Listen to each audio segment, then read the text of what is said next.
welcome back to my channel. I am so excited to be baking with you all today. We are going to be making some yummy, soft and chewy gingerbread cookies. Now, these are probably one of my favorite kinds of cookies to eat around the holidays.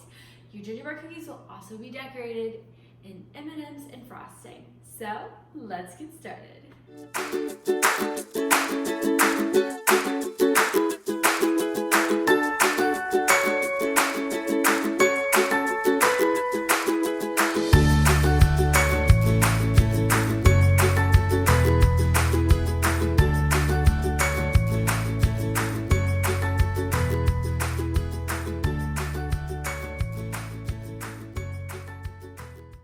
So first thing we need to do is we need to make our gingerbread dough. So our dough, after we make it, is going to need to go in the refrigerator for 1 hour. Now, if you did buy a kit, your dough has already been refrigerated, so you do not need to put it into the refrigerator for another hour if it is still cold and fresh from your refrigerator. But let's go ahead and get started on these ingredients. You're gonna need quite a few, so I'm gonna tell you everything first. That way you can pause this video and go grab them, and then we'll start adding everything into our mixer. The first thing you're gonna need is 10 tablespoons of butter softened, which is 1 stick and then 2 extra tablespoons. You're going to need 3/4 of a cup of brown sugar. I have light brown sugar. You're gonna need 1 egg at room temperature. You're gonna need 2/3 of a cup of molasses. Now, molasses is super thick and sticky. You may have it in your pantry or you may not, but this is what makes the gingerbread that darker brown color. Then you're gonna need 3.5 cups of flour. You're gonna need 1 teaspoon of vanilla and 1 teaspoon of baking soda, 1/2 teaspoon of salt, and then you're gonna need a bunch of spices. You're gonna need ground ginger, cinnamon, ground cloves, and you're gonna need some allspice. So after all of those crazy ingredients are out, you go ahead and restart that video and we will get started on making our dough. Okay, now that you have everything out, we're gonna go ahead and get started. We are first going to add in our butter. I'm gonna put in my 10 tablespoons that's been softened to room temperature. I also threw it in the microwave for a couple of seconds, that way it was soft and ready to go. And then I'm gonna let that cream for a second, and then I'm gonna add in my brown sugar. Now, if you don't have light brown sugar, that's okay, you can use the dark brown sugar as well. So I'm gonna throw in my 3/4 of a cup of brown sugar into my standing mixer. If you don't have a stand mixer, that's okay, you can use a hand mixer as well. I'm just gonna keep it on a pretty low setting. That way everything gets fully combined. Once it looks combined and your butter is fully incorporated with your brown sugar, we're gonna go ahead and start adding in some of our other ingredients. All right, I'm gonna take a break and I'm going to use a spatula, which I would have on hand, and I'm gonna scrape my beaters out just a little bit to get some of that butter off of it. That way I know it is fully incorporated with my sugar. All right, now that we have done that, I'm going to go ahead and crack 1 egg. You just need 1 egg. And I'm gonna use a bowl to crack it, but you can also crack it directly into your mixer. I'm just gonna put that right in there. And then I'm going to take my 2/3 cup of molasses. I would use your spatula for this because this is sticky and it will stick to your bowl, and you want to make sure you can get all that molasses into your recipe. So I have pre-measured this 2/3 cup because that way it's just easier. That way I can fully get all of that in there and from one big bowl of it. All right, and then this is really important to make sure your sides are scraped of your mixer. That way you have all your ingredients fully incorporated together. Once you have your egg and your molasses in there, you're gonna go ahead and restart your mixer. I would also encourage you to go wash your hands after this step because you did crack an egg and you did touch sticky molasses. Now that you've washed your hands and your mixer is mixing all of those ingredients together, you can probably smell the molasses. It is very strong.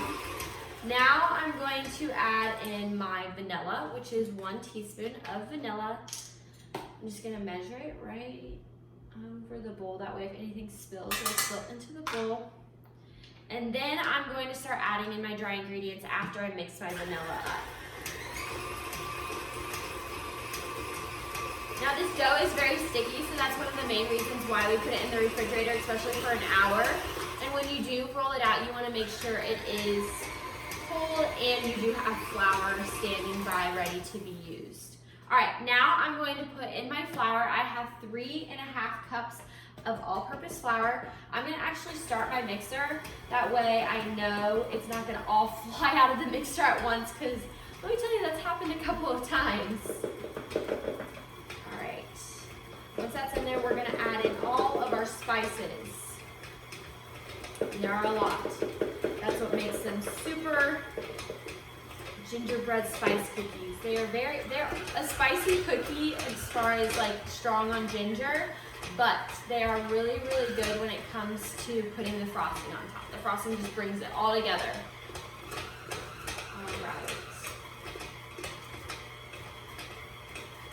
I'm gonna just let that mix for a second. I'm actually going to pop my beater up and I'm going to scrape my beater. That way I make sure everything is in there fully, and then I'm just gonna let it mix for a couple of seconds until it gets into that ball form that I was looking for. Now it may look crummy at first, but as you let it keep mixing, all of it will start coming together and will form a thick ball consistency. Now that I'm starting to like the consistency of my dough, I'm gonna start adding my other dry ingredients. I'm gonna add my 1 teaspoon of baking soda, which helps the cookies rise.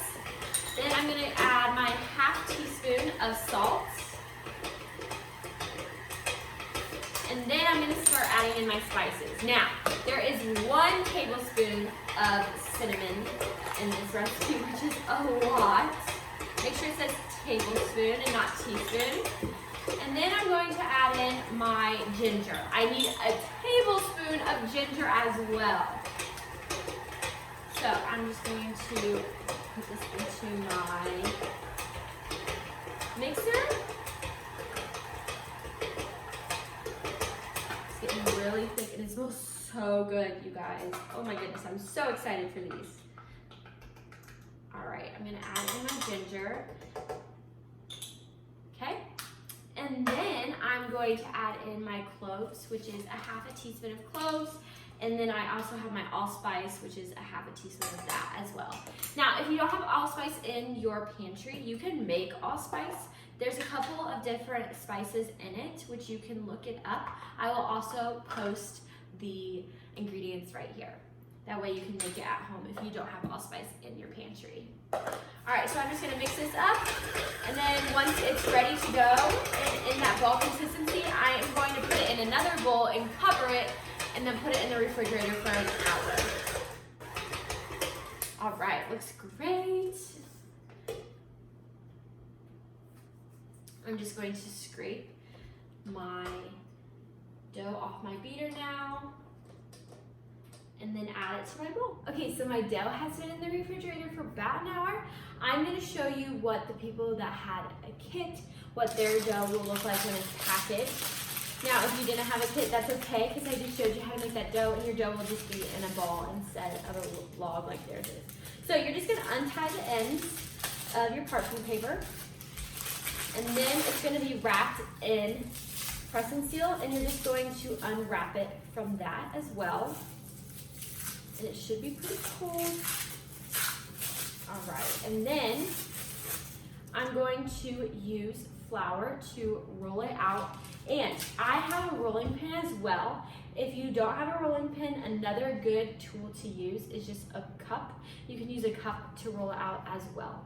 But make sure your dough is not too hard or it'll be too hard to roll out. My dough is perfect. I am going to start rolling out, but before I do, I want to make sure I set my oven to 350 degrees. That way when I'm done rolling out and cutting out my cookies, it will be ready for me.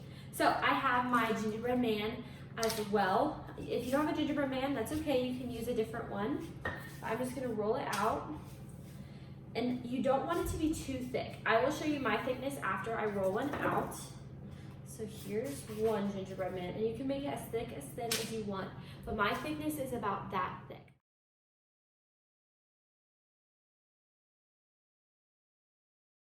Okay, so my gingerbread men are done. My cookie cutter is a little bit bigger than what you're getting in your kit. So I couldn't make as many, but if I had the smaller one, it would have been perfect. I probably would have had 8 to 12, like I said before. But I am now going to put these in the oven for 8 to 10 minutes. I like mine a little softer. I don't like my gingerbread super snappy, like snap in half. I'd rather have it soft. So I'm gonna put mine in for 8 minutes, and then if it looks like it needs to go a little bit longer, I'll put it in for another 1 to 2 minutes. All right, now it is time for the best part. We're decorating our gingerbread. I have frosting that I actually made this frosting, and the recipe is in the Christmas sugar cookie decorating YouTube video. So go back to that video if you want to know how to make this frosting.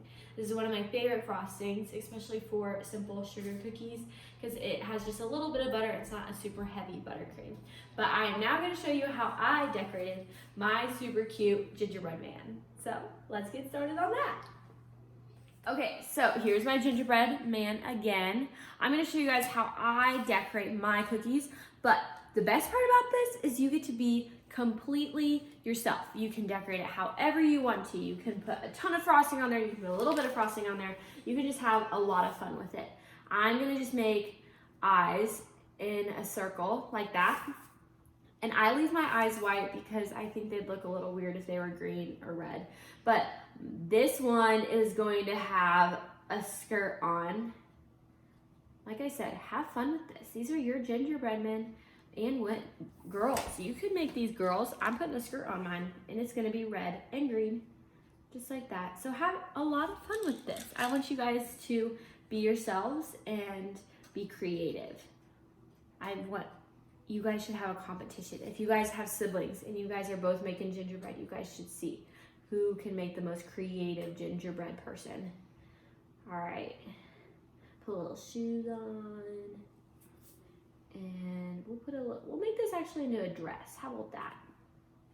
There we go. Look at that. This is so cute. And the skirt's gonna be red. We'll make the top green. Gonna put a couple on there. All right, ready? Here she is.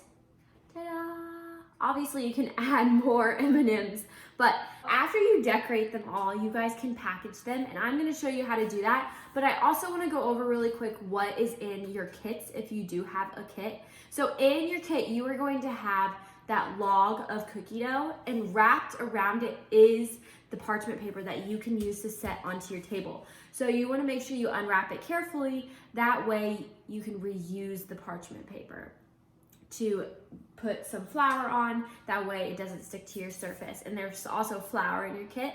And then you have all the decorations you need. You have your frosting, and you have your M&Ms to decorate your gingerbread man. And then you also get a very special reusable gingerbread man cookie cutout. So that way you can use it either this year again, or you can use it next Christmas. You can use it whenever you want. You could use it in the middle of the year during summer and make summer gingerbread men. I've done that before. I've made ninja gingerbread men. That was really fun. So you guys can have so much fun with that, and you get to use that over and over again. But now I'm going to show you how to package these up to either give it to your friends, neighbors, or family members. Okay, so I have my little Christmas paper plate. You don't have to use you don't have to use a Christmas paper plate. You can use whatever kind of paper plate you want. I'm just gonna put 2 on there. You can obviously put more, but in your kit you also have a clear bag. And these bags are very big compared to the paper plate, but you want them to be big because you don't want the frosting to get stuck to the top of the bag. So I'm just gonna slide it in like this. And then I like to say you make like a snow globe. You make sure it's up high enough, and then it pops up like that. As you can see, you kind of got the snow globe effect. And then you're gonna take your ribbon, and I'm going to make it into a bow. You can just knot it. You can make it however you want, but that's how I'm gonna make it into a cute little bow. And then I'm going to take this little tag that says Merry Christmas to and from, and then I'm going to wrap that around my bow. So I'm gonna just kind of pull it through. That way it doesn't fall off. And there we go. There's your perfect little Christmas cookie delivery. So You guys can make these at home from scratch again if you want to make them again. And then if you have your kit, you can use your dough that's in there. I hope you had so much fun baking with me. I sure did. Please like and subscribe and comment down below what you guys want to see next. Have a great Christmas. Bye guys.